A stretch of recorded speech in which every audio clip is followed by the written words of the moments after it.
Is this thing on? I think so. The light's there. All right.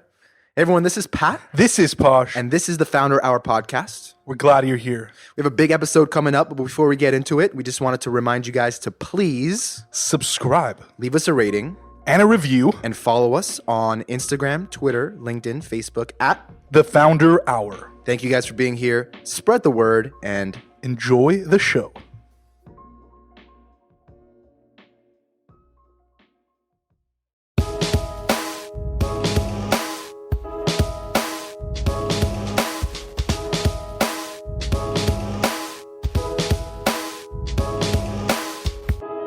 What's happening, everybody, and welcome to the Founder Hour podcast. This is your co-host, Posh. I'm Pat.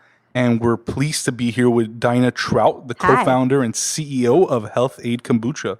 Cool. Great to have you on the show. We're wired up right now. I just drank some coffee, and now we're drinking some kombucha, so it's going to be a good conversation. And I heard there's 0.5% alcohol in here, which is great. Even better. Because, you know, I need to make this podcast even better. It's 11 a.m. right now, and I need some alcohol. I'm sorry to report, guys, 0.5% your body can't even detect. It just goes right Cops through can probably you. detect it, though. Yeah, no, not even. Those guys can detect anything. No, actually, you want to know what else has 0.5% alcohol in it? Soy sauce, ketchup, mustard, apple juice after it's been sitting on the shelf for 10 minutes. Toothpaste, I think, too. Toothpaste, Red Bull. Yeah. So everything. it's pretty much non-alcoholic. Yeah. Sorry. Yeah. You can mix it with alcohol. Yeah. And then have some fun. Well, who knows? Maybe we did. Or maybe we will. Well, let's just get started then, and let's dive into it. Tell us a little bit about, what life was like early on. Where did you grow up, and kind of walk us through that. Oh, yeah, sure. So I was actually born in Saudi Arabia. Wow. Which you can't see me, but No. I'm blonde and white, green eyes. So Yeah, I look like I'm Saudi Arabian. I would have Matt never. looks like he's Saudi Arabian. I would have never expected that. Yeah. How did that happen? my dad is an engineer, and he worked for a company. Anyway, long story short, there was a whole bunch of Canadians, Americans, and Europeans that were incentivized to live in Saudi to try to spur their economy. And they were offering all kinds of tax incentives to companies and to individuals. So he took the opportunity with a young family, my two older sisters, me, his wife, my mom, and him. We went out to Saudi for about 4 years. And so I just happened to be born there. I think they moved before my mom was pregnant, but I don't remember anything, but that's where I was born. Wow. And I grew up in Calgary for the first part of my life, Calgary, Alberta, just outside of Banff in Canada. And so, it was always around nature, mountains, horses. That's a big part of my upbringing and what I love. I'm a mountain girl for sure. And then moved to Washington, D.C. area when I was in high school, went to university there, went to Boston for grad school where I met my husband, Justin, who would end up being my co-founder, and then moved to LA about, 2007. So that's like 12 years ago. Yeah, 13 almost. 12, 13 years ago. Yeah. To just kind of take a step back, you mentioned, going and moving to DC, and, I checked it out, and you went to Georgetown and you were pre-med. So let's not just gloss over that. What was the vision to become a doctor? I mean, what was your vision when you did go to Georgetown? Yeah, so that's good to ask those questions because I think, part of what drove me to start a business is that, I'm definitely an achiever type of person. So I am a goal-oriented type of person. I like to win. That's probably my driving trait, and it can be its own fault in ways. But so growing up, I think I was good in science and math. And so it just naturally was like, oh, I'm going to keep doing this because I keep getting A's. It wasn't really like, oh, because I love to do this, I'm going to keep doing this. It was more like a positive feedback for someone like me. It's one of those things where, if you didn't go that route, then it was like you kind of sort of wasted your potential, right? I don't know really what it was. That was the kind of narrative. Yeah. It was more like I keep getting A's and awards, so let's keep doing it. Exactly. So I keep getting A's and awards instead of being like, wait, do I actually like this? Do I actually want to be a doctor? Right. Yeah. So I found myself just kind of always getting these science and health-based internships and then continuing. It was like a sort of a self-fulfilling prophecy, so to speak. So I found myself in undergrad and a health sciences degree, pre-med. I was an EMT, fully on the route to be a doctor. So to answer your question, yes, but I hadn't really ever thought through that profession properly because once I got to, so basically I ended up not going to medical school, even though I took the MCATs and everything. Wow. And it was only because I had gotten this unusual opportunity to work with a nutritionist, also a doctor actually, but she was really known for her work in omega-3s. And so basically I was starting to learn all about how omega-3s and how food can impact health. And I just started to get into that. I was really into food as it is. My mom always grew up making like homemade, fresh, real foods. So it was like a part of me. And so I very quickly pivoted and dropped medical school as an option, like, in a week's time. Because again, I wasn't really that attached to it. And so I pivoted very quickly after undergrad. I went to grad school right away for nutritional biochemistry. In DC? No, I went to Boston. Got it.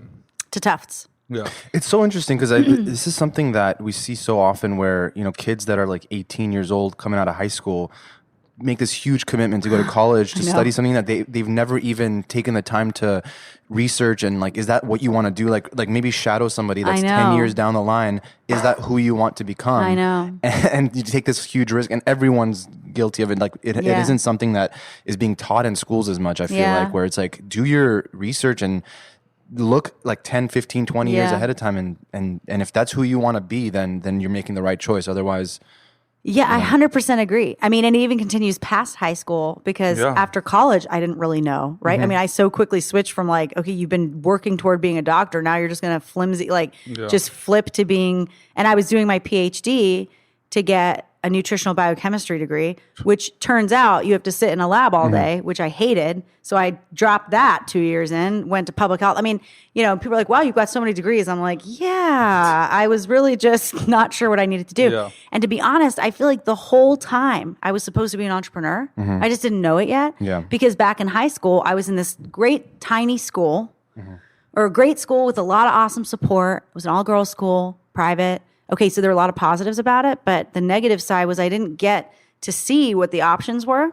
So I feel like I would have loved a class or something or a set of classes that like exposed you to the different 100%. Professions out there. Because I think I would have already naturally seen that I have this natural business sense in me and a real drive to be the leader. It's crazy because I feel like that's what internships are supposed to be for, but that comes after the fact. Like that comes in college after you've already sort of committed to something and taken on this huge risk. Right. Why isn't there maybe there is a program, and if anyone's listening that knows, send it our way because we'll I might share sign it. up. Yeah, I'll sign up right now. Where like you said, it exposes you to all these different areas that maybe there isn't someone in your family that's done that before where you've had that opportunity to be exposed to that. So you need that, that extra level of like somebody putting it in front of you to be like, oh, holy shit, like there's something there. And I think that I could do well in this. So let me try it out. No, modeling's a huge, especially and it has nothing to do with gender, but growing up, especially as being a woman, you didn't see a lot of models out there that exposed you to a lot is all I got to say. So it ended up being sort of the only thing I would have done differently about my life is started a business sooner. Right. Yeah. I mean, like I had a very similar experience where I was pre-med as well. But, I think one thing that you forget or one thing you don't think about when you're young, when you're 17, 18, like in high school or even early in college, is you don't realize how much of your life it's going to take, right? And how much you have to sacrifice to be a doctor. I mean, I feel like being a doctor is one of those professions that's not only a career choice. Like it is your life. Like that is your primary goal and primary like thing that you have to do in life is that. Yeah. Like family comes second to that, friends come second to that. Like it's doctor first. Like you're serving everybody else first. And when I realized that, I was like, wow, I don't know if I'm fit to do that, right? But again, I think going to Pat's point about like exposure and like not really knowing any better, like nobody in high school told us like you can like, go build something or you can like go do this. It's like very like cut and dry. Even in college, like you were a business major, like they're not really preaching entrepreneurship, right? It's like I was a business major and 99% of my class was students that wanted to go into like investment banking or consulting. Yeah. That was the route, entrepreneurship. Like I took entrepreneurship classes. And even then, it wasn't something that was like as encouraged as you might think. Yeah, I think it's changing now. Yeah, 100%. At least I've heard. But yeah, I think for sure, like I already had I known that business and entrepreneurship was a real option for me, And like, I think I could have already realized that was the path from the beginning. Right. But the thing is, like, these institutions want to show their return on investment. And so entrepreneurship is a risky game. So I feel like they're not incentivized to encourage you to go out and take these big risks, because then you're going to look back and be like, why did I spend hundreds of thousands of dollars going to this school where I could have just done this like earlier on, like you said, in high school. So there's this weird game that's being played, and I think it starts with the institutions changing, like the institutional education system changing to be able to accommodate for people who are meant to be entrepreneurs, Yeah, so, maybe. Yeah. So you start working with this nutritionist, and what happens? Well, she really just inspired me to step away from going to medical school, because I was like, oh, I'm into this. Let's go do a PhD. Like, what? So no, I mean, she was just a helpful point along the way that moved me away from being like a medical doctor to still being in health sciences, but focused more on food and nutrition, which felt more aligned. Like I was more just naturally into that. So now is the beginning of me starting to figure out, okay, what do you actually love to do? Should have been questions I asked myself in high school, but here I am.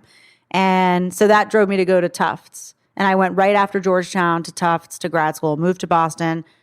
I'm going to be a doctor, academia, scientist. And like 1 year into that, I'm like, I hate the lab. So it took me a little while, but I figured my way in the end to starting a business. It just, it wasn't overnight. So did you actually like the subject matter though, and not so much nutrition? The lifestyle? Yeah. Loved nutrition. Okay. And so again, you can never look back at your past and say, oh, that didn't matter. I could have extracted that. So of course, everything led me to here. And I think, my passion for food and the additional knowledge I got from food helped me just fall in love with it and hone in on my philosophy about food overall, which for me, food is all about making you happy and healthy. It's not about like how many grams of sugar it has, or I'm not that functional nutritionist. I'm much more like, how does it make you feel? Eat things that make you feel good today, tomorrow, and 10 days from now, and you'll be good.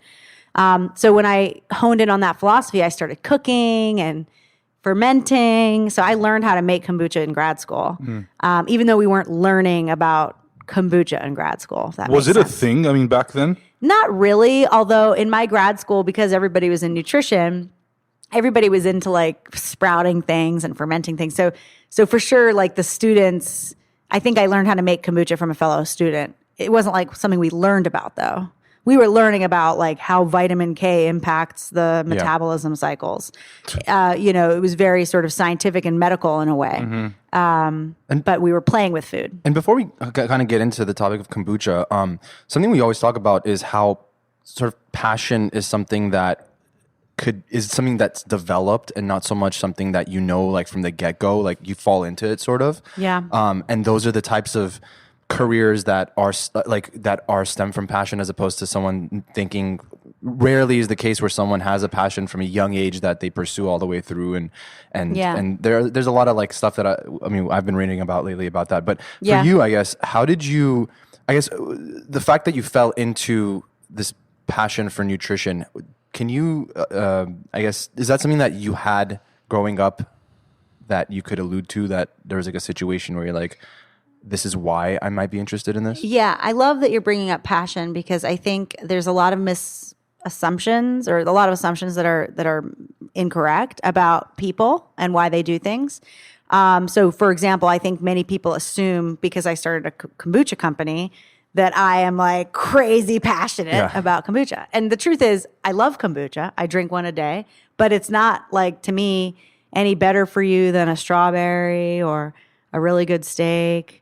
So, no, I think kombucha is better than a steak. What I mean is, it's not like I was like determined to be the kombucha queen. Right. The passion for me was really leadership, starting a business, making something on my own mark. And I think that's what makes it really difficult for entrepreneurs, because that passion isn't, when you're in math class, it's not like coming to you. When you're in science class, it's not coming to you. Also, it's not something that you can necessarily fall into unless you have an idea that you actually pursue. Right. Because otherwise, like, you can go climb the ladder and then be in a leadership position at like a corporation, but that passion isn't something that you could just like have and then tomorrow put into place right away. It's something that 100%. Has to.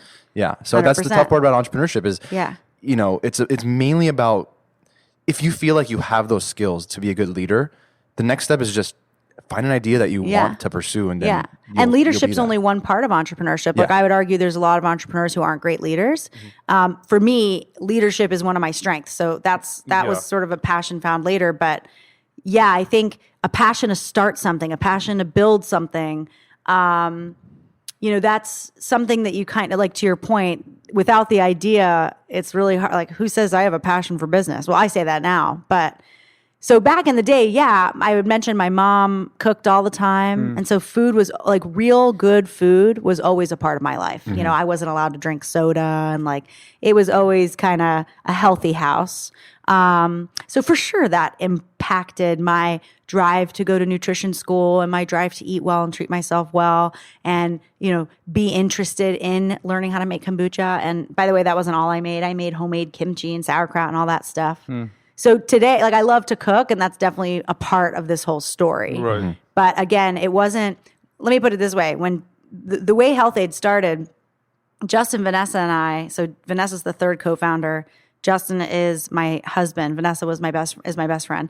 So the three of us were all in the same place in life, AKA unfulfilled, had a job, didn't really feel like it was going as fast as we wanted it to, and we had this itch to start something.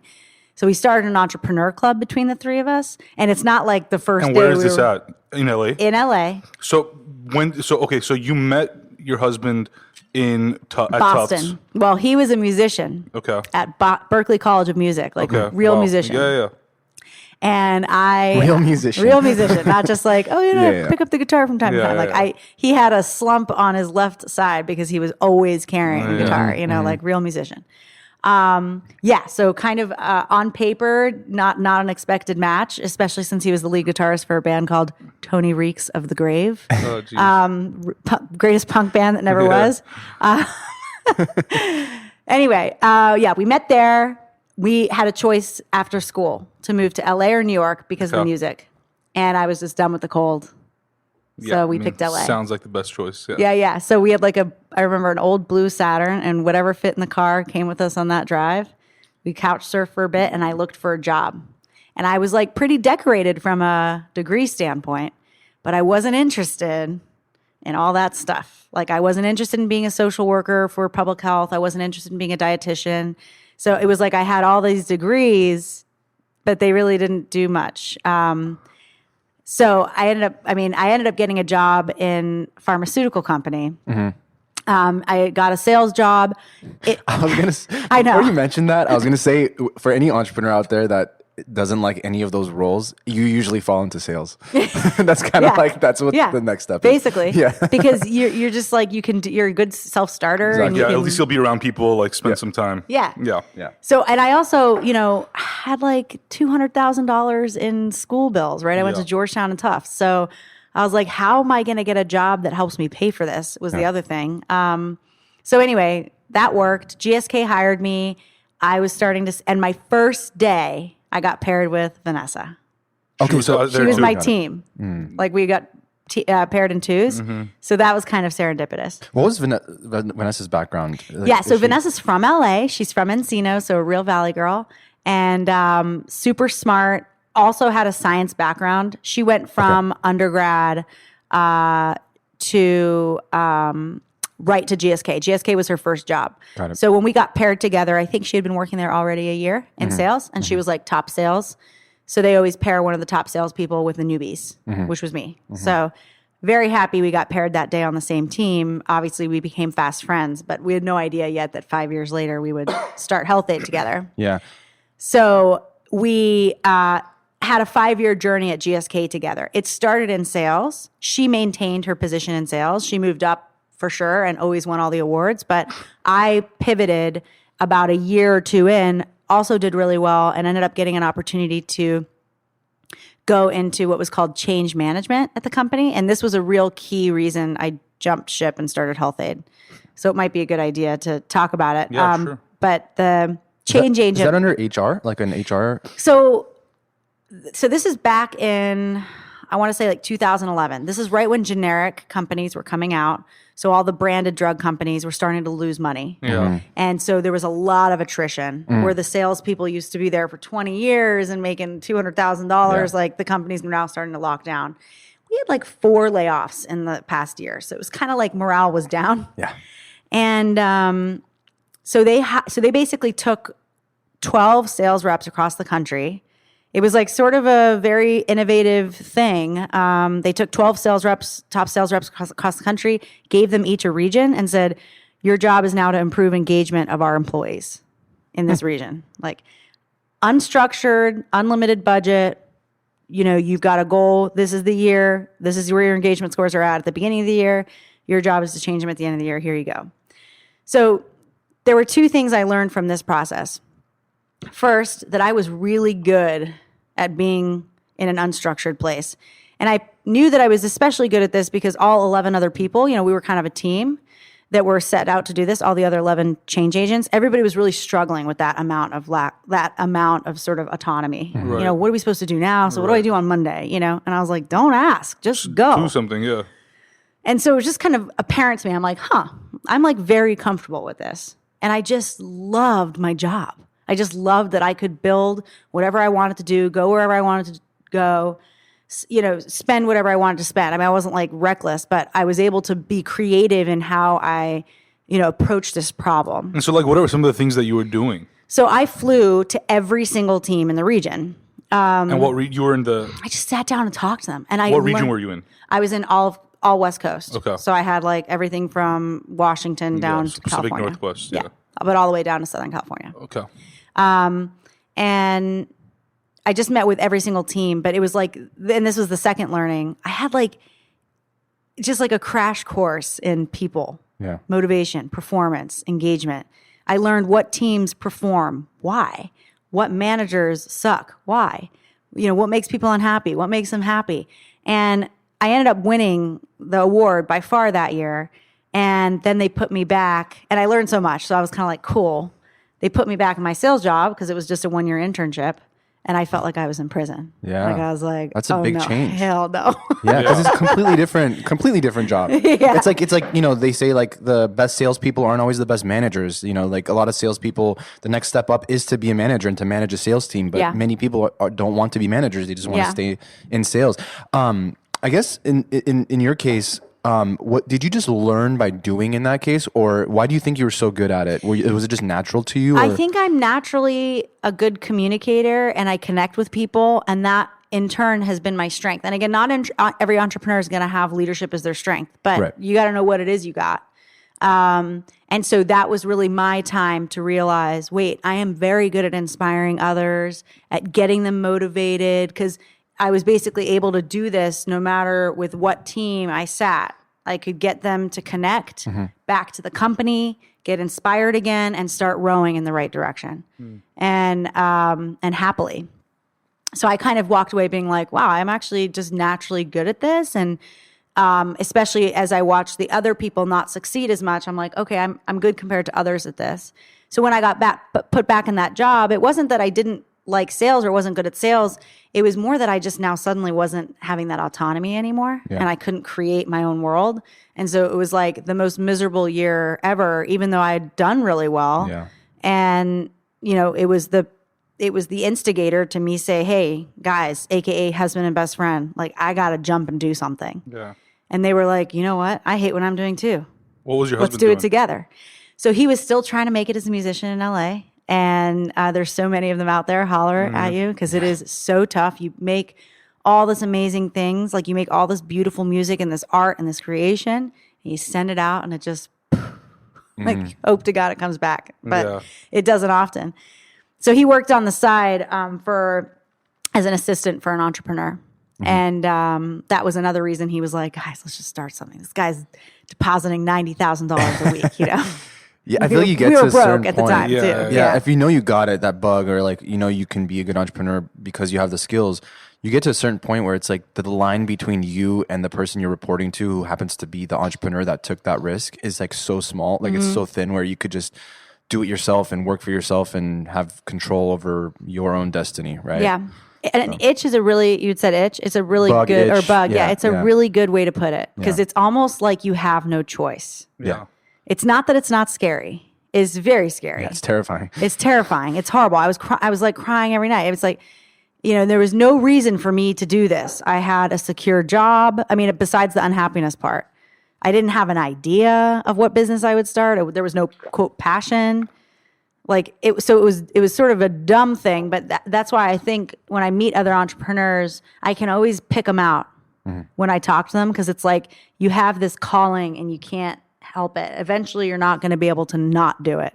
Yeah. So you didn't have an idea like what happened next? Yeah. So the three of us all decided we wanted to start a company. And how old are you guys at the time? So age differs between the three of us, but it was really quickly we started Health-Ade. So it was 2011.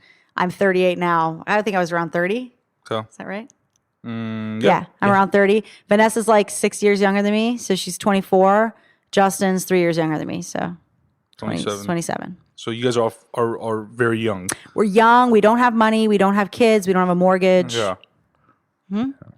And we live in LA, and we start an entrepreneur club, and we start talking about what ideas we have for a business. And it's just the three of you guys. Just the three of us. What was the club like? You had a certain time you met. Yeah, and talked it was about once stuff? a week, and everybody could gather ideas during the week and come. And we had this black binder where we would insert ideas, and they spanned the whole gamut. Like this is where the passion part is interesting because it's not like Vanessa and Justin were passionate at all about kombucha. Probably not even really food. That was me. Yeah.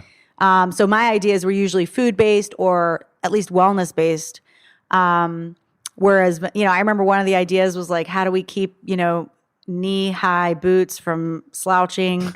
I mean, all kinds of interesting problems were brought to this entrepreneur club, and we were coming out with all kinds of ideas, but we only had like $600 each to put toward this. So a lot of ideas got crossed off the list just because, to start an app, it would be too expensive. So we were getting frustrated too. The other thing about the three of us is we had waited until the voice was so loud we couldn't work one more day. It was like we were already at the end point. Yeah. And so we were so hungry to start something and getting really frustrated every time an idea got crossed off. Funny thing is we would eat my food and like drink my kombucha and stuff during these meetings. Oh, so you were still making kombucha? Oh, yeah. Because I was always cooking. Like I was always into food ever since grad school. So that has been a constant in my whole life. But yeah, we had no idea that, drink would be the thing. And Vanessa got a call from a friend. Okay, no, wait. This is how it really started. Because you guys want the real story, right? Okay, so Justin. No fake stories here. All right. This is not CNN. So Justin, I mentioned he worked for an entrepreneur. Yeah. That entrepreneur who's cashing $90,000 checks a week. Cashing like ridiculous. Sounds like a dream. Total dream. And he's making that money by selling tap-on hair. Selling what? Tap-on hair. It's like they sold it in Sky Mall. It was literally like you tap on this powder onto your hair that's thinning, and it would make it look thicker. Oh my God. And It's people always were those people that like you drive down like Pacific Coast Highway and you look at those crazy houses at the top and it's like the guy created a piece of plastic that goes into like the whatever. Yeah. And that was it. Yeah. And he's just rolling it, and people are sending pennies, anything they can to get this product because it actually worked. It didn't work at actually solving the problem, but it did make your hair look thicker. Yeah. And men don't like that. Women don't like that too, but predominantly men bought this product. So Justin saw the opportunity in hair loss prevention. And he was like, guys, I'm telling you, he needs a competitor. Like, let's make something that actually works here. And so we started researching what will regrow hair. And of course, I'm interested in what's natural. So I'm doing my research on sort of more, real food type of items or at least natural items that would solve this problem. And I find all over the internet anecdotal videos and just like blog posts and stuff of people that use the culture for kombucha, which is also known as the SCOBY. So we haven't gotten to how you make kombucha, but there's was it like bacteria, yeast? It's a culture that holds the probiotics. Got it. But it looks like a pancake. It's like it's actual thing you can hold. Got it. And it's not too different than what's used to make real yogurt or anything fermented for that matter. But that SCOBY they use in parts of the world as a mask on the head to regrow hair. Okay, now I know how to make kombucha, right? Yeah. And kombucha is relatively cheap to make. You need a SCOBY, which is hard to get. You got to get it from someone else.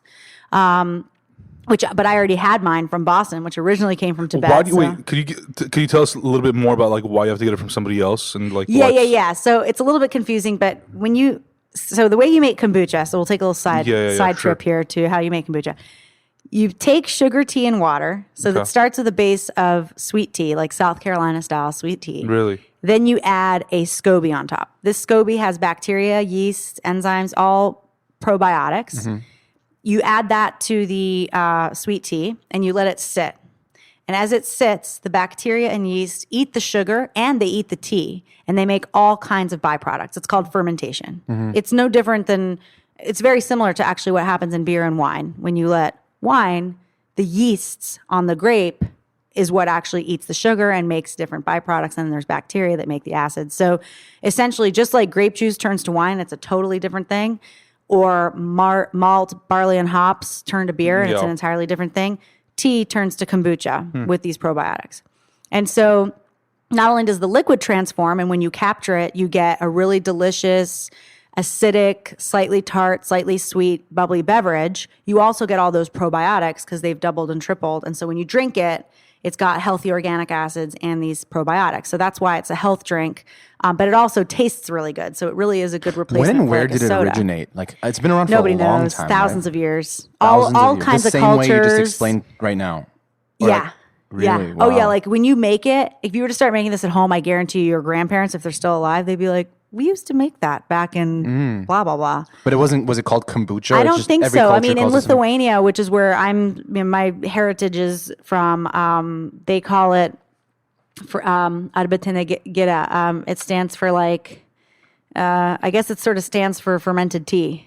Interesting. And so then around this time, you like when you were like making it at home, it wasn't like a thing, like it wasn't a packaged. Well, it was. So wait, let's get to that in a second because the SCOBY still. So you started with the SCOBY, you get this liquid. SCOBY. Yep. Okay. Symbiotic culture of bacteria and yeast. It's an acronym. Got it. All right. So you get this liquid. Weirdly, the SCOBY makes a baby.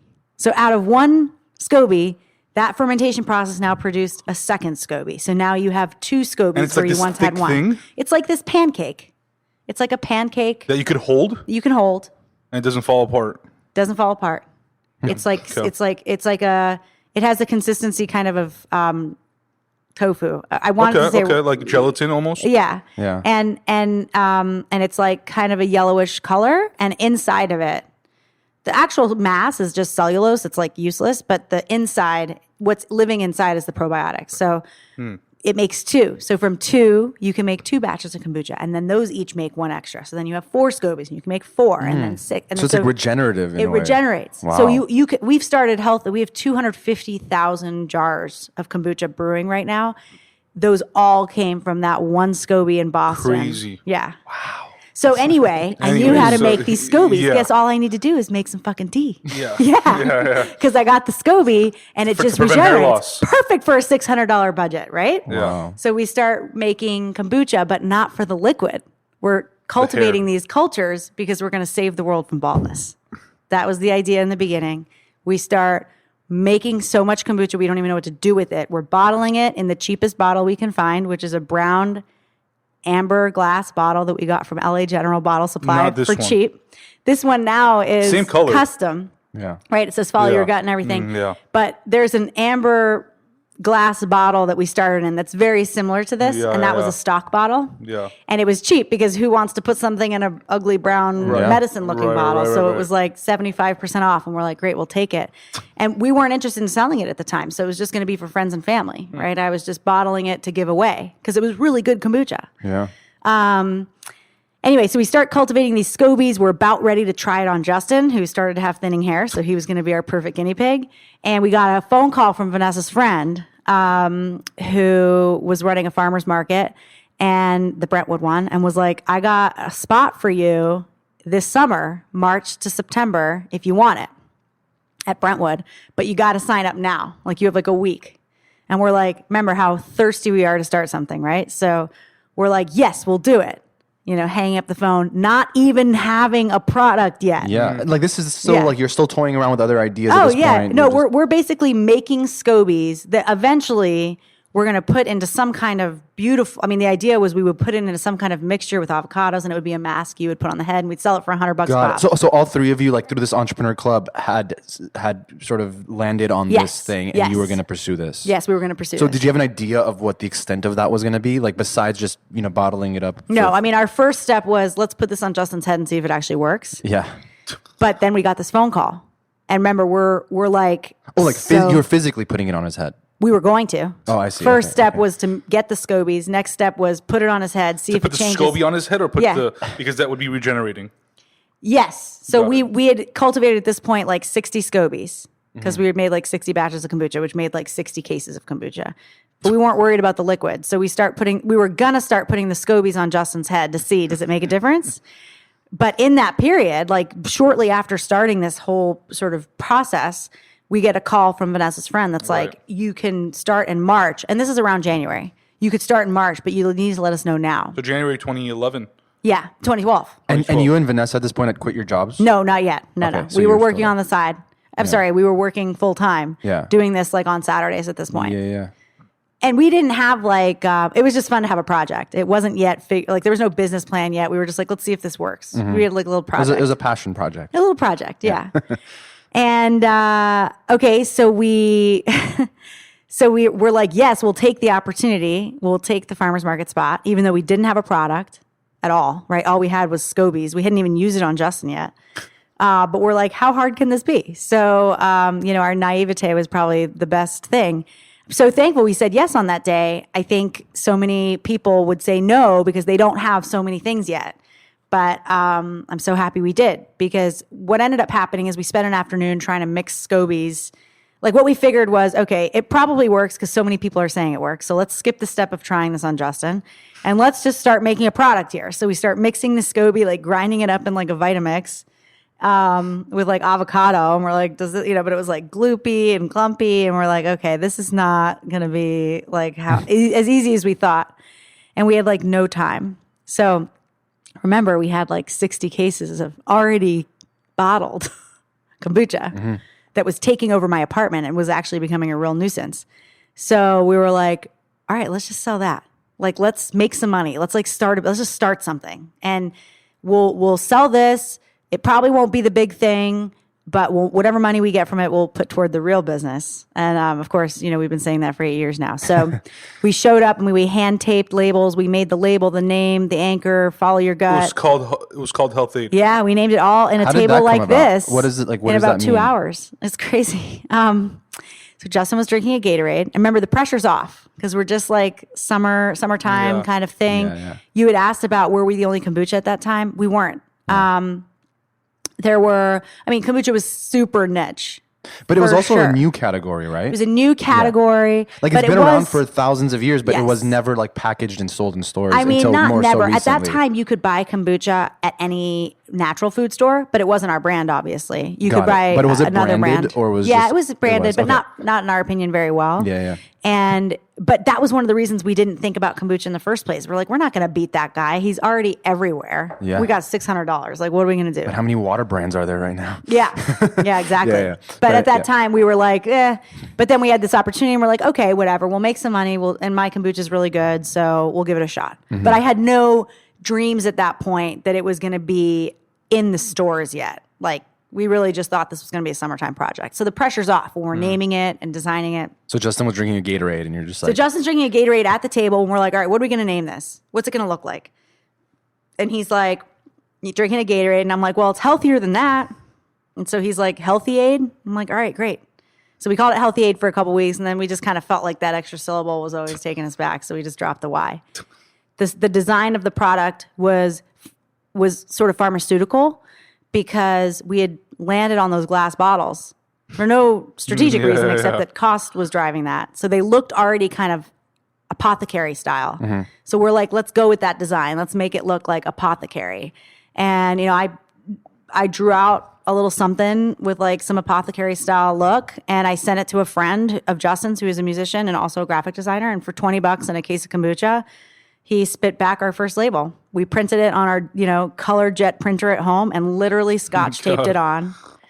Showed up at the farmer's market. And the anchor, same thing. One thing is for sure, we always have had a sense of brand. So we knew if this was going to happen, we still wanted to succeed that summer. Yeah. Even if we didn't have dreams yet of being everywhere, we still wanted to kick ass. So, we understood the importance of brand. So that label looked really good. Yeah. And even though it was like kind of very homemade. We knew we wanted an icon that represented what kombucha was to us. I had mentioned to you earlier before we got on air that we looked at what was out in the market and we felt that it was very specific who they were talking to. It was like a lot of women, also very hippie kind of looking, like Om symbols and stuff. So we felt kombucha was way more mainstream and had the potential to be more mainstream than that. Like for people who are drinking Coca-Cola, like this could be a really interesting, better for you substitute. So we wanted an icon that was appealing to both men and women, that wasn't so hippie, that fonts that were structured and like people could see it on the shelf. Yeah. So all of it was very deliberate, even if it was homemade. And I think that's my other natural print on the brand is the brand and the consumer interaction with the brand. That's me and leadership. I am not the ops or finance girl. That's Justin all the way, and we've got an awesome CFO. So again, as a leader, which is different than entrepreneur. Not all entrepreneurs should be the CEO. I just happen to be that. Okay, so we show up, we sell out. March 2012. March 25th, 2012. It's a rainy Sunday. We get a good spot. Justin and I are all dressed up. It takes us like 2 hours to set up the table, and we sell out in like an hour. It was awesome. And it happened like that for like 2-3 times, like 3 times until me, Justin, and Vanessa were like, wait, we landed on something here. I mean, they were like lines. And it wasn't just that they loved our product. We loved to sell it and we were good at selling it. Like we didn't just let it happen. It wasn't like, you go to the farmer's market and the person's like on their phone. They're like, oh, you want 2 or 3? We were like, you! Like nobody could walk by our booth unless they tried our kombucha. Other vendors wanted to be near us because we would be so good at driving people to come. And, that was just a natural sort of drive. We realized the 3 of us had this sort of grit or this this desire to win so bad. I mean, we had like competitions between each other of who could sell more bottles by 10 a.m. and 11 a.m. And what was the feedback you were getting from those early customers? Like you had said, there were other kombuchas in the stores if they walked in.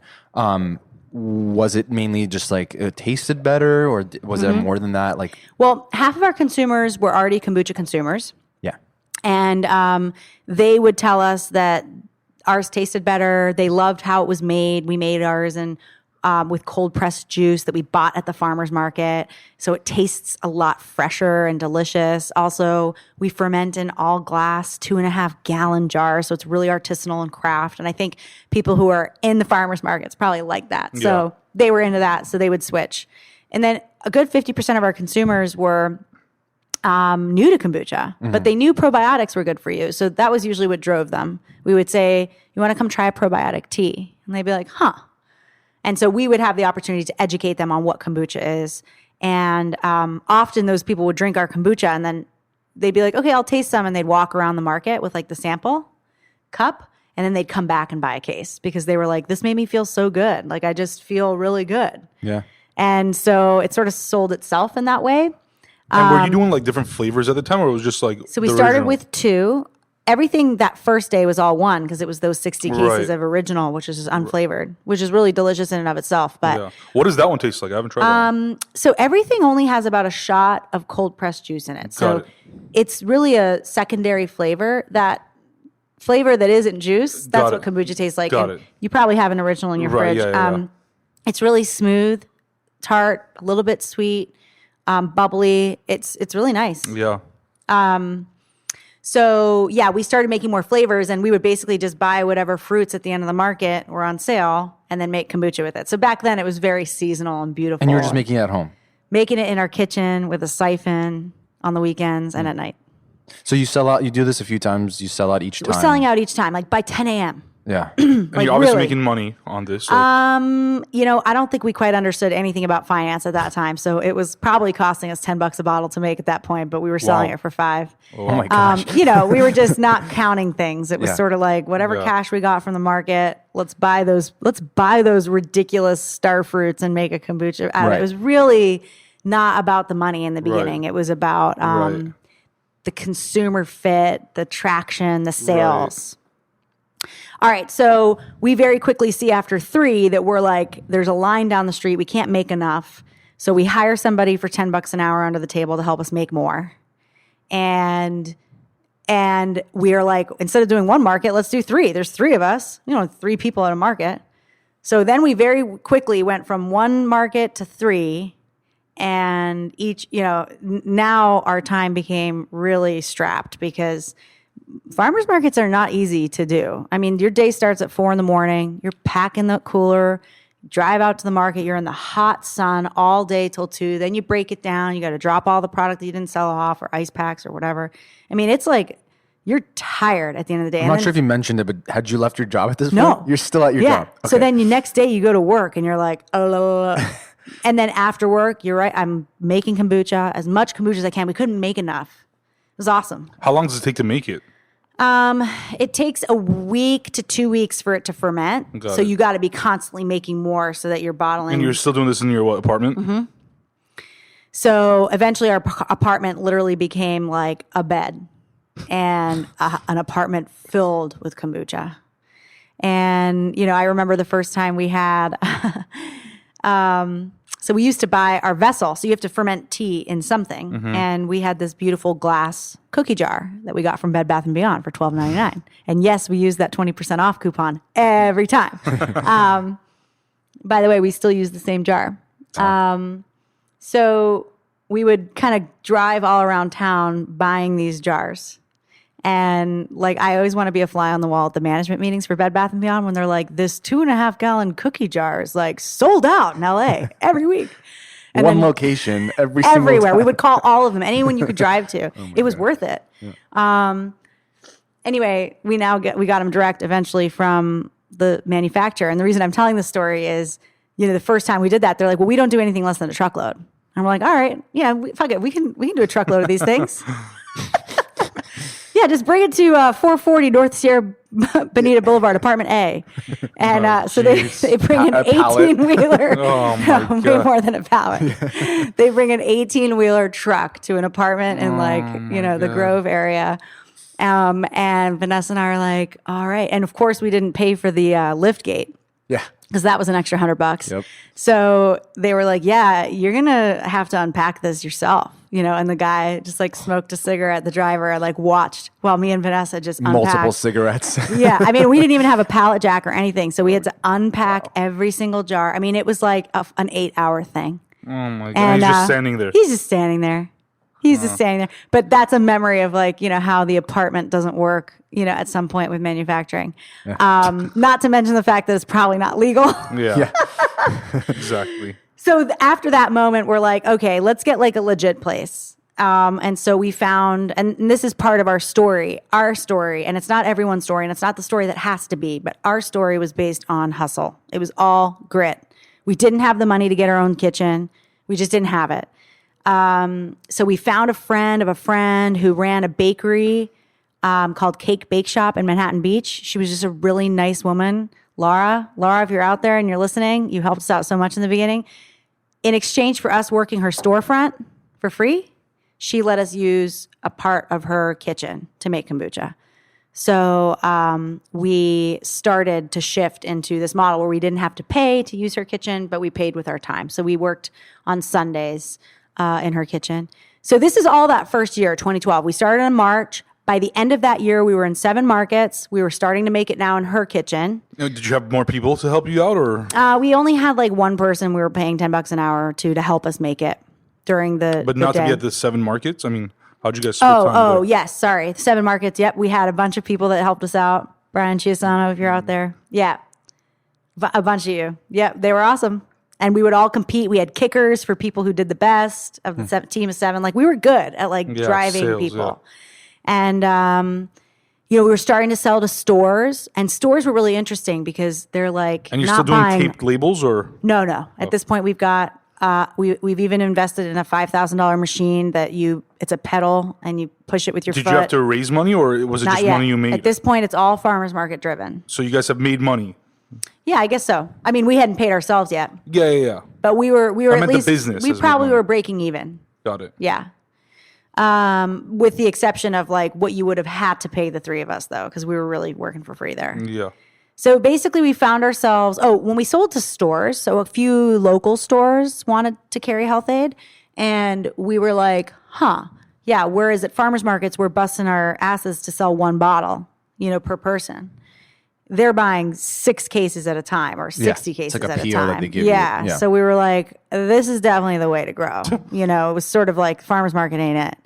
So by the end of the year, we sat down at the same table where we, came up with the name and everything. And we were like, listen, we're not going to be able to expand this thing, still all working full-time jobs. Because at this point, we were already run ragged, working every Sunday at a farmer's market, every night, every weekend. I didn't have an apartment space anymore.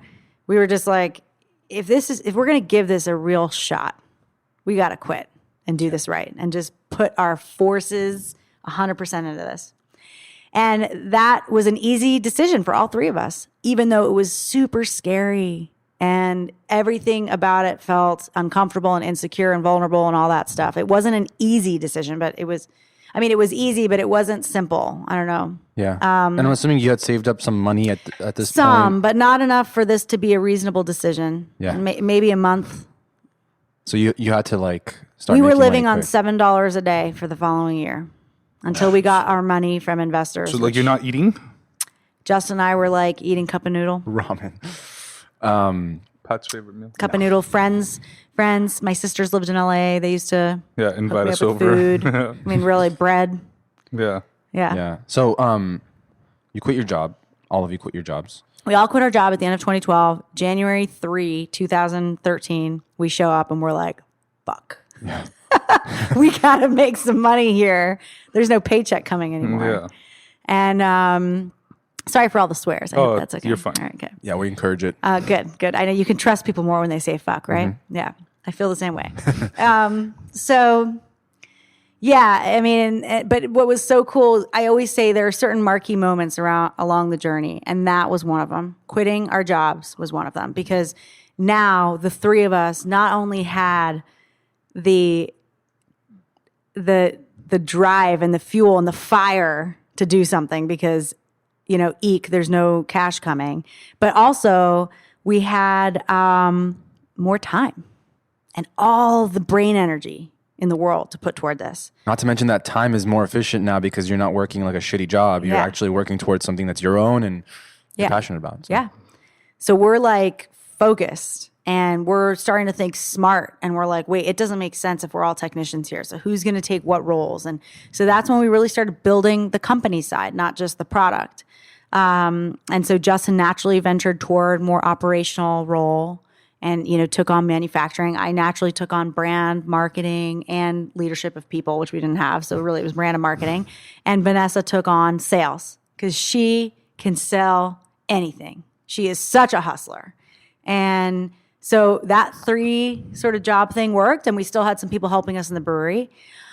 We at this point had so much demand that we couldn't take any more space at the cake shop. So we needed our own space. I mean, there's so many stories about this, this crazy time, we found our kitchen very serendipitously too. And I don't even know how to explain to people how we got so lucky, but it's just the hustle. I don't know. It just landed. It landed. We really didn't know how much it would cost to turn a kitchen into a kitchen.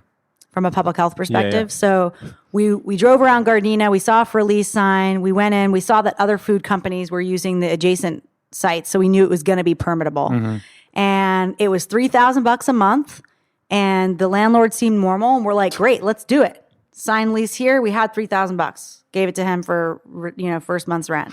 And then we show up and I'm like, I'll bring my sister in who's like semi-contractor or semi-architect. Like, what's this going to cost? And she's like, oh no, you have to get like a permitted contractor to come in here. This is after we signed the lease. So yeah, are we dumb? A little bit, but I also feel like that was some of the best decision-making we ever did because we just went forward and then figured it out instead of figured it out and then went forward. So we show up. I finally get the architect come in and he's like, yeah, this is like a $250,000 project. And we're like, what? Like, but no like, what'd capability. you think it was going to cost though? Like I thought it was going to be like 30, 40 grand. Yeah. Yeah. Yeah. And this is just like an empty space? It's an empty box, concrete box with like a. Like, I'll just put my jars here. I mean, why don't we need a space? Because I don't need Set up some I don't Costco need tables. we didn't need, we can boil the water for tea on hot pots. Like all we needed was electricity. So for me, we really didn't know that. And so we were really blown away. And then we're like, how do we get out of this lease? You know? And the landlord's like, yeah, sorry. Like you got 30 days to figure this out. That's what it is. And, it just so happened. So we started walking around the neighborhood being like, anybody, can anybody help us with a kitchen space that we can maybe like rent some of it out? Surely there's some unused space here. By the way, that area of Gardena is like filled with businesses that you don't even know. All those streets. Like all manufacturing. Yeah. Anyway, it just so happened that 2 doors down from the space we were in, so same landlord, there was, Sansai, the Japanese food restaurant around here. It's like for those of you that don't know, it's like a, in LA, it's like a moderately sized fast food Japanese joint. Yeah. Well, they had a test kitchen there that they hadn't used in a couple of years. And it was outfitted and permitted. And they had it open for times that they need to test new recipes out, but they really weren't using it anymore. So just happened to meet the guy there as he was going to his car. And I'm like, you need somebody to sublet this to? And he's like, yes, actually, we could really use that extra cash. And the landlord was nice enough to transfer our lease. We subleased there. I mean, it was just... This is what I mean about it just coming to us in a way that was like, wow, that worked out. Okay, let's move forward. Is that how you know that little known fact about the soy sauce having the same amount? Yeah, exactly. Exactly. So whenever the public health person would come in, they'd be like, okay, we see all the kombucha ingredients, but what's up with all these like, cornstarch things? And we're like, that's not ours. That's not ours. It's our, we're sublacing it. That's so funny. So we did this all on our cash until about that summer. 2013, we ran out. Like we were selling so much. And at this point, are you in stores already? Like, did you have, sorry, I should have mentioned that. Yeah. So also so that was 2013. In March, we decided we needed people to help us grow. We were only Vanessa was going to as many stores as she could, but like she was opening maybe 7 a week. It wasn't like enough. So I think at that point we were in like 20 or 30 stores, she was regularly. Like physically going there, huh? Showing up, 6-pack, one sales sheet that I'd created on PowerPoint. Yeah. And just selling it in. And are these like the big markets? Like no, the Whole Food? It's just small, like small mom pop shops, liquor stores, cool stores that we thought we should be in. No, not yet. But we knew that's where we needed to go. And we knew also power in one was not enough. Mm-hmm. So we decided that we were going to hire sales reps, but not pay them. And how are we going to do that? We hired independent sales reps. We basically put an ad. Yeah, we put an ad on Craigslist. Who loves kombucha? Come work for us for free kombucha, and we'll give you 10% of any sale you bring in. We won't pay you, though, till they pay us. So it was a no-risk situation. We got about 20 people, and half of them dropped off after like a week, but we held on to 10. So we had these constant sort of every 3 weeks trainings of these Craigslist people. And we always had 20 people. I don't know. And they helped us grow from, 20, 30 stores to 300 in like a month. And just in California? Just LA. Just LA. That's crazy. So we were like in 300 stores overnight. Mm-hmm. Then the big stores started knocking. So Erewhon wanted to carry us. Mm-hmm. Yes, Erewhon. Mm-hmm. I remember we self-delivered everything. So Erewhon, the first delivery, Vanessa had to go back and forth 3 times just to deliver what they needed. But then we ran out of cash. So right around that time, we ran out of cash, and we called Amex, and we're like, we've been paying this every month in full. Yeah, hook us up with a bigger limit because it's only $50,000 right now. And we're still, by the way, making this literally by hand with siphons, like pumping turkey baster into the bottles. Really clean, but not efficient. And Amex was like, no, you have no assets, you have no profits. Like, we're not going to extend your credit. And did you run out of cash because the demand was higher than what you were able to? Yeah. At that point, especially with Air One. Which is a good problem in a way. Yeah, but it is, cash management was something I had to learn. And I think, had I gone to business school, maybe I would have known that. But Honestly, no, you would not have. They don't teach you that. They don't. They yeah, I mean, I always remember my dad telling me cash is king, but I'm like, I don't know what that means. I'm just going to keep selling. I don't think I learned what margin meant until after college. Yeah. Well, that would be definitely true for me. Yeah. Although I'm surprised by that because you went to business school. I mean, maybe I wasn't listening. Yeah. So, like, to give you a sense, you buy the product. The product takes 2-3 weeks to make. So you buy all the ingredients, 2-3 weeks to make. Then it probably is about 2 to 3 weeks to sell it. Then it's 2 to 3 weeks for them to sell it. And then they have another 2 to 3 weeks to pay you back. So it's like 3-4 months that you're waiting to get this cash back. Yeah, now that I think of it, I did learn this in accounting class. And I think it's like days in inventory or something like that, where it's like the period of time it takes to make a product to getting cash for it. The longer it is. Yeah, and the bigger the company. Cash flow problems. Exactly. And the bigger the company, the longer they wait to pay you. So exactly. Net the bigger, terms. like Whole Foods will take 90 days to pay you back, which and means you can't negotiate that, obviously. you can. And they always stretch you'll it, right? negotiate a little bit, but you're not going to get like cash on delivery. I don't know about Whole Foods, but most places stretch that too. Like you they'll won't get it stretch on the 90th day. It'll be like 10 Listen, days the later. the small stores will always work with you. So they'll give you cash literally when you show up with the product. Yeah. But the bigger stores are like, they don't even manage the money often. It's through the centralized system, which You have to chase down the accountant, like the CFO or something. Yeah, it's not. So they'll negotiate it a little bit, and that is part of the beginning of learning how to succeed in wholesale. You got to negotiate everything and get them connected with you because they will help smaller brands out. But still, you're paying for something in July that you're not going to see the money for until October. Wow. And so that is, hard when you're growing at 600%. Right, and you need to make new product. You're paying for money. You're paying for product that you don't even have. Like it's 6 times what you're actually making in that moment. Mm-hmm. So does that make sense? Yeah. Yeah. So it's like you run out of cash extremely fast. Right. So did you have to raise money? So we were in a situation where Amex wouldn't help us, and we're like, oh my gosh, like we can't even deliver on Air One's next order because we don't have the cash for it.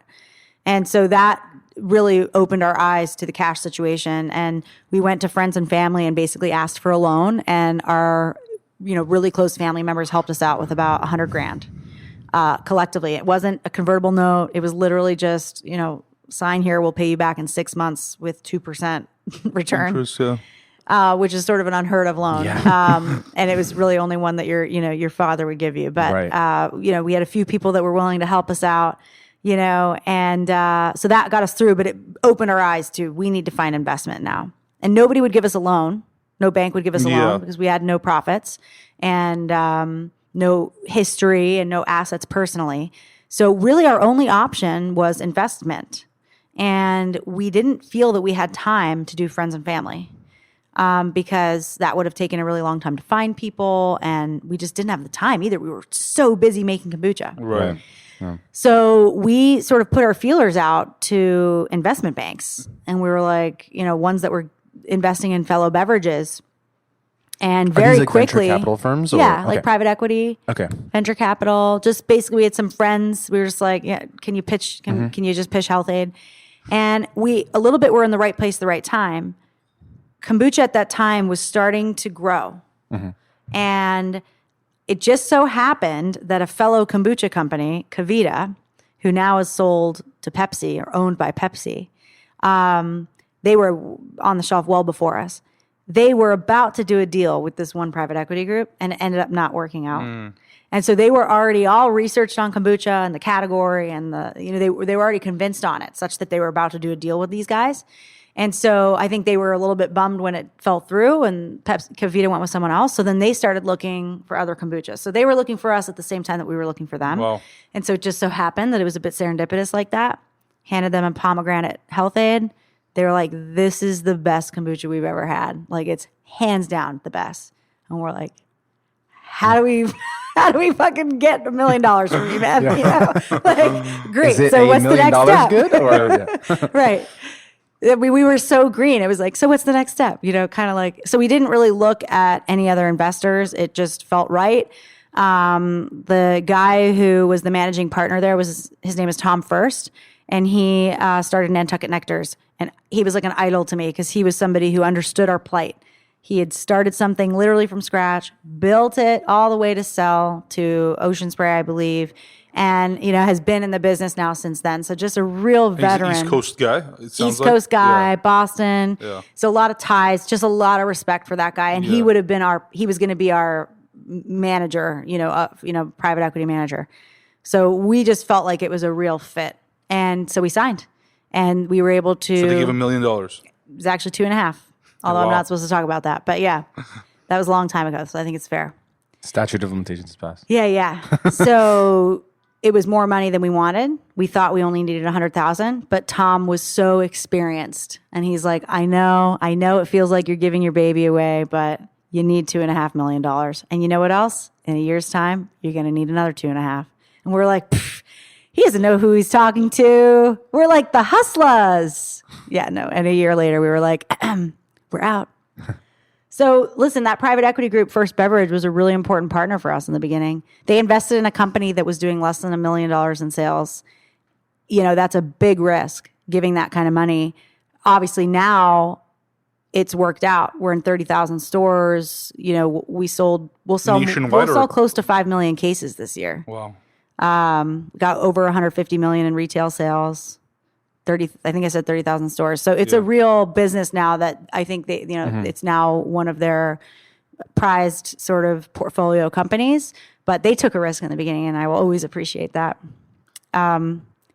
What has changed? Obviously, now that you guys are a massive company, and in the beginning you were saying, you kind of took on that leadership role, even though there wasn't really people to lead, besides your best friend, and eventually, were you guys married at the time or not yet? Yeah, you were married at the time. Okay. As the team grew, how did that feel like for you, and how did your role shift to become more of that leader of people as opposed to just the brand marketing person? Yeah. So, by the way, when we got the cash and it hit our bank account, I can't describe to you how strapped we had been for a year. Imagine drinking ramen, eating ramen noodle, and that being your meal for the day for a year. That was how we were living. And so when that money hit our bank account, of course it wasn't our personal bank account, but it was like, oh my, I just remember that moment right now as I'm sitting here, and the three of us were like, we should go out and celebrate or something. But we had been so strapped for so long that it felt uncomfortable to go and pay for food at a restaurant. So we're like, okay. There's this BYOB Chinese food place down the street. That's safe, right? Yeah. So we went and we reluctantly, it was really funny. Anyway, small celebration. Then we're like, all right, we hire people. That was immediately what we knew we needed to do, because that was the issue. We couldn't get enough people to help us grow this thing. And we knew we didn't know enough in manufacturing. And we were manufacturing our product. So we had to get somebody with intel there. So this is now really where the three of us, our roles started to formulate well, because as we hired people, they needed to report to somebody, and they were expert in certain things. So that manufacturing person came on, and it was like, well, who do they report to, me or Justin? And so we kind of had to work out whose role was what. And I think nobody disagreed with each other in that beginning. The three of us really were differently poised, in terms of our assets we bring to a team. Like I had mentioned, I was good at leadership. I knew that. They knew that too. Nobody else wanted to be the CEO. They were like, yeah, that's definitely you. Like, you do that. You can be the face of the company. You can lead it. You've got a great sense of brand. You can lead that. Justin was way more operational, thorough, naturally. So it was like, and then Vanessa with sales. And with that money, I would say half of it went to us getting a new facility, because we had already at that point more than used that space up. I remember when we gave the keys back to Sansai, we were like, sorry. Because it was such a clean, barely used facility before that literally looked like it had been just put through the ringer. It was clean, but boy, anyway, we had just used that thing up. Yeah. And we're like, just send us the damages. We got a bigger place in Van Nuys, and that was our brewery for the next 2 years. So half the money went to buying the equipment, and half the money went to people. And so to your question, I started to really step into that CEO role. But I would say like each time my company, now we have 250 people. Wow. So it's a different thing to be. I really feel like a CEO now. I think then it was more founder led. It's more appropriate to call it founder led. There was a point when we, surpassed 50 people where it felt very different. What was required of me is no longer necessarily synonymous with entrepreneur.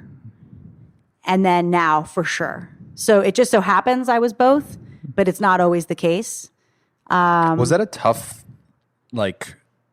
switch for you? Not a switch because you're still the founder, obviously. Transition. But yeah, exactly. Like your roles were transitioning now, and how were you able to? Yeah, I mean, adapt? All those transition points are hard, and it was a transition because remember that the three of us in the beginning were co-leading it.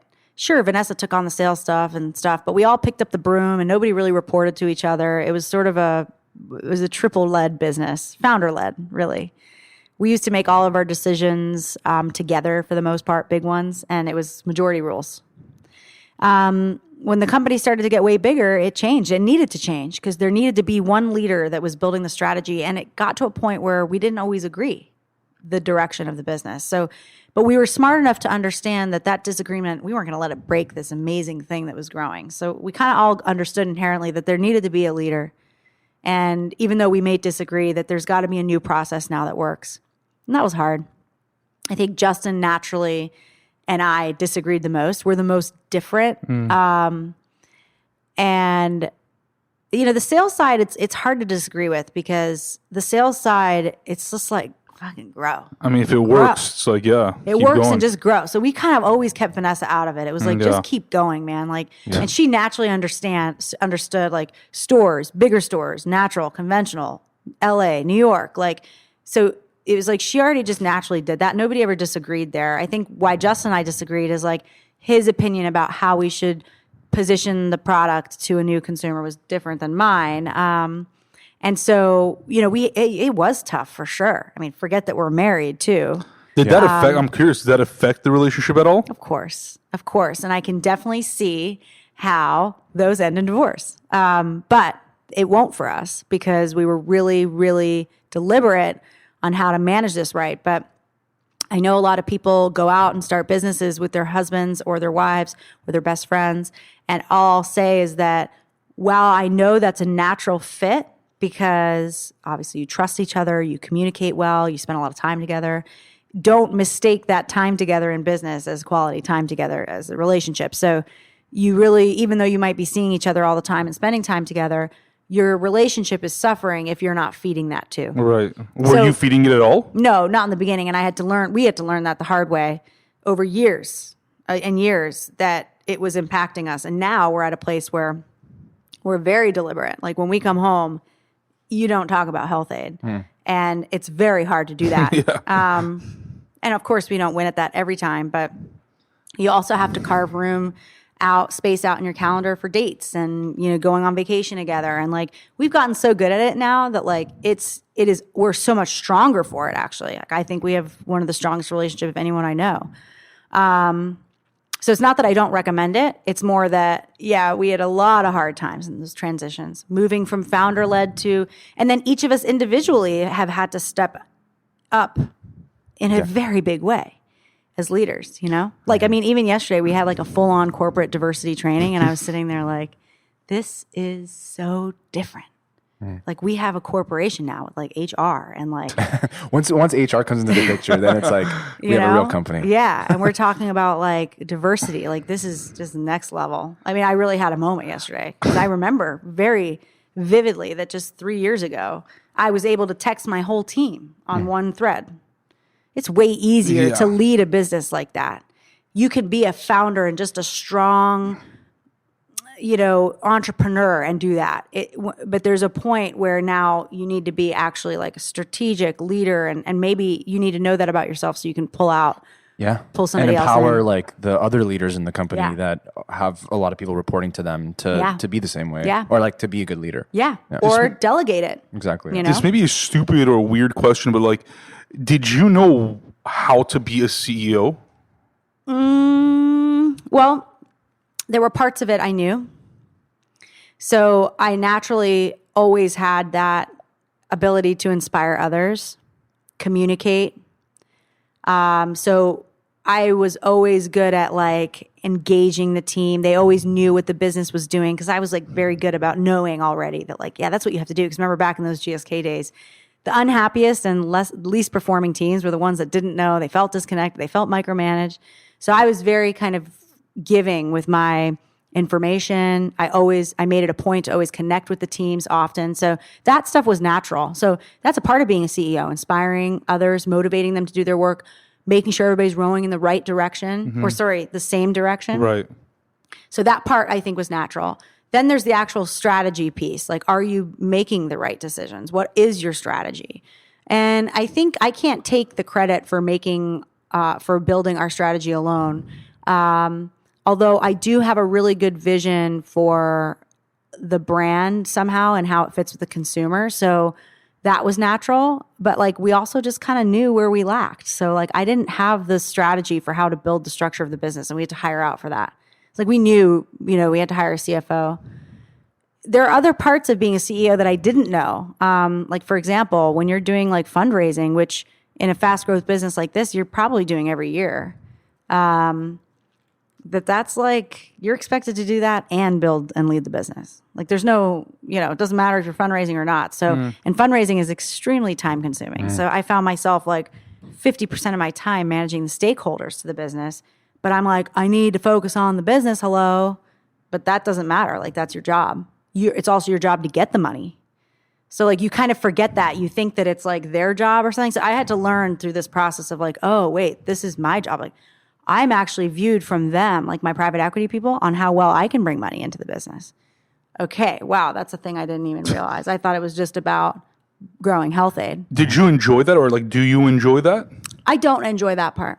Yeah. But it's like you can't not be good at it. everything, and you can't not do it. So you have to, just like with any job, you have to learn how to be good at it all. Yeah. Or you got to at least learn how to do it all and hire out as much as you can for the stuff you suck at. But it's still your job. Yeah. Like, obviously, I'm never going to be great at finances, but I had to learn how to freaking read a P&L. Like, I had to learn that. And I still don't love it, but I know way more about it now than probably most people out of business school is my guess. But not like my CFO. I mean, my CFO is like my co-pilot. Yeah. So, yeah, you have to learn. And I constantly have to learn. I know that it's not over. Sure, I have 250 people under me now, but I mean, there are companies that have 200,000. That CEO is that's a different CEO. Like Bob Iger, who just stepped down of Disney. They always say, you always hear like, or not always, but you often hear in business, they say, like, know the rules of the game and know when to quit. Like, what's your exit strategy? Like, have one, don't have one. I don't know. In your case, is that something that's ever crossed your mind? Like, where do you see the brand, the company going in the next like 5 to 10 to 20 years? Is it something that you want to do for the rest of your life, or do you see it's something that it's part of a finite sort of like bigger strategy for you? I mean, the truth is, we started Health-Ade because we had an itch to build something of our own that we could be proud of. It was a little bit like we had something to prove. Yeah. And in a lot of ways, at least for me, I've proved a lot of it. So now I'm like, okay, so what am I doing this for? And now not now, but I guess in the last couple of years, I've been finding what my drive is. And my drive really is to be, to continue to lead and become better at what I'm doing. There's so much to get better at. I have a long way to go constantly, and the business continues to grow and evolve. So like, it just keeps demanding more of me. So I'm actually really enjoying just the day-to-day. I mean, the day-to-day sucks, but I'm enjoying the overall growth process and just sort of learning. I mean, I go home at the end of the day and I feel like every part of my intellect has been challenged and forced into something new. So it's like I'm the opposite of bored. Sometimes I would love a more boring life. I fantasize about that, actually. The grass is always greener, right? Yeah. I'm like, what if we just like had a flower shop, But so what do I want? But at the same time, when we started this, we wanted to acquire wealth. We wanted to, like, I wanted to be able to like build something such that my kids never had to work if they don't want to. Or to me, that was a real, measure or metric of success. It's not the only thing. I wouldn't do this above I wouldn't value this above family or anything, but it was always a dream of mine, or I guess I would measure success as, do you actually even need to work? So for me, that's still something I have to work for, which probably would mean the business would be sold one day, or at least we'd be making so much profit that, like that guy with the hair thing, the tap-on hair thing.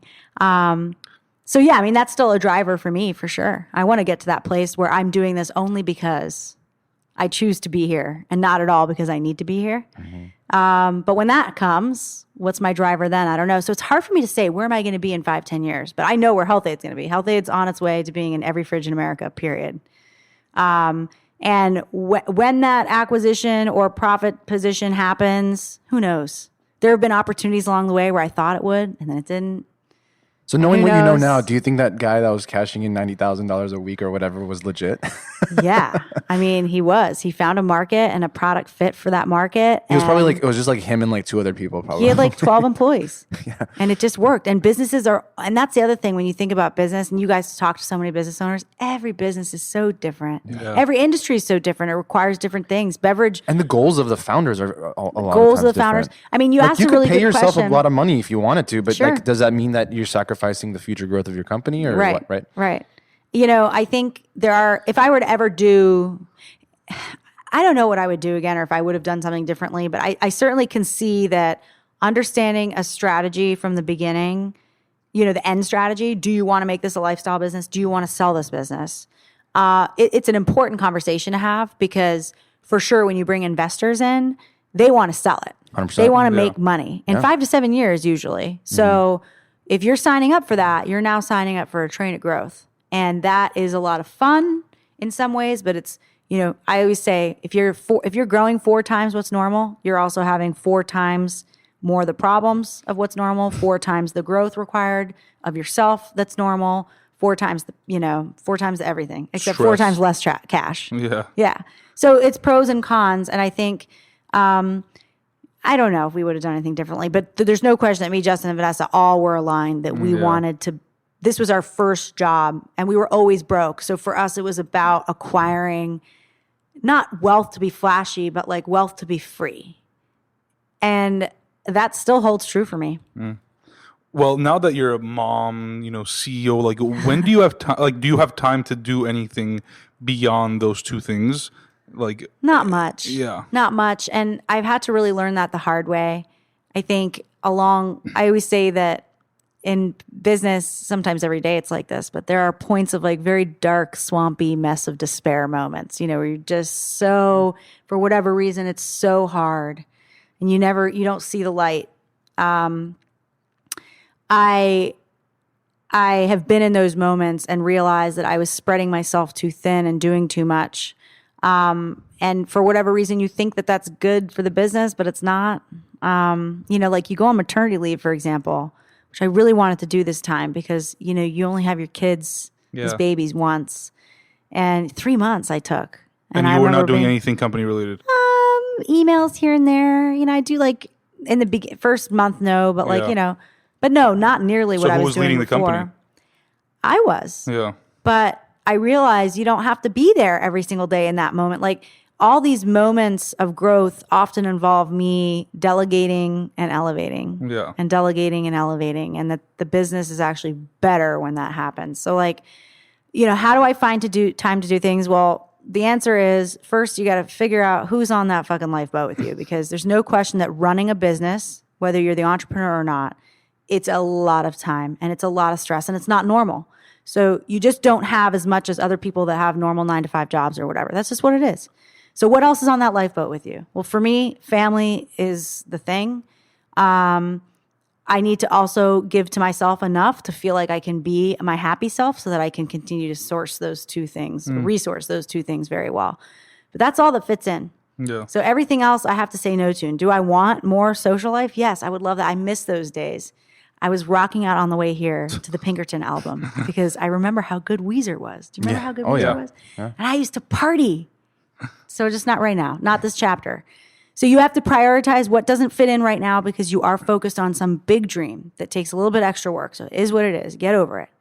And you still focus on those things that matter to you a lot, but you've got to carve out time for it. So it's not like when I'm home, my phone is off.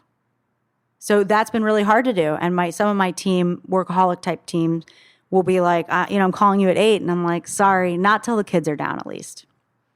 So I'm really trying to carve out space to be a mother, carve out space to be a CEO. And I'm good at both, not every day. But in a week's time, I'm good at both.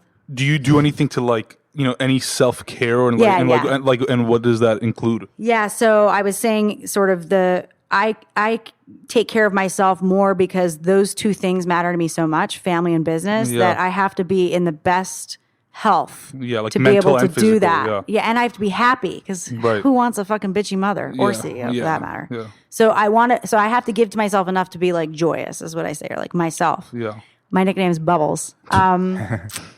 So yeah, I mean, that's also tough to fit in. My goal is I work out 4 times a week. That's hard with a baby. The only time to do that is 5 a.m. when they're still asleep. So that's when I get up. And I don't sleep a lot, but I try. Yeah. I'm not cooking myself right now, even though I used to love to do that because I just can't fit it in. So I outsource that. And, I have to outsource a lot, but that has brought me a lot of freedom, actually. I outsource the stuff that I don't love. And obviously I feel very grateful that I can even do that in my position now. I couldn't in the beginning.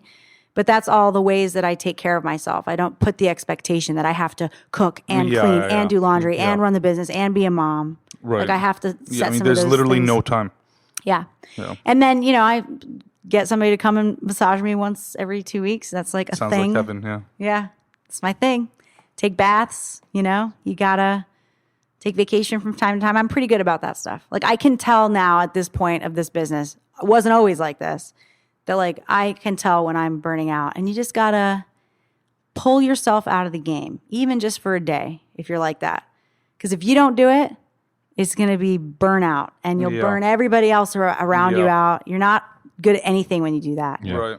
So yeah, I've learned how to be good at that. Love that. Yeah. I feel like this is one of those conversations where we could just sit here and chat all day, but I know you got a company to run.